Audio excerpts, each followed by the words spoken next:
According to people in touch with members of the Knicks organization prior to the draft in the offseason, they were hesitant, the Knicks were, to parting with the kind of players that it might take to get Donovan Mitchell or a player like Donovan Mitchell in a trade, because the fear was that there wouldn't be enough left on the roster to compete where the Knicks wanted to compete to that level if they gave up too many players in a trade for a player like Mitchell. And that's relevant now, obviously, because according to ESPN, Utah is listening to offers on Donovan Mitchell. Now, New York has 8 future first-round draft picks that it can send out in a trade, and Utah, according to people in touch with that organization, has certainly been prioritizing getting picks back, significant picks back in any Mitchell deal, and so that's worth noting. But who else would the Knicks send out in a potential Donovan Mitchell deal?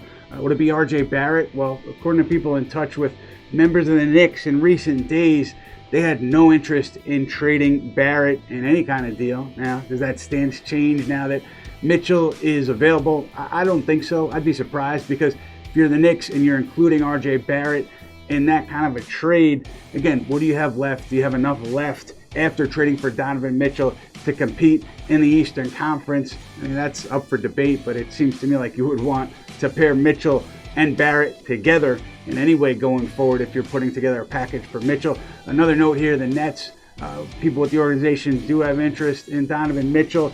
The hurdle there is because of NBA rules, a team cannot acquire a player like Donovan Mitchell and Ben Simmons via trade, have them on the roster at the same time. So that's a pretty big hurdle for Brooklyn in any attempt for them to get Donovan Mitchell from Utah. And also, obviously, they're dealing with the Kyrie Irving and Kevin Durant situations, and a source did confirm that the club, would be comfortable having both of those players on the roster into training camp, and so they're not in any kind of a rush to make a deal. And obviously, they have yet to find a deal for either player that satisfies them.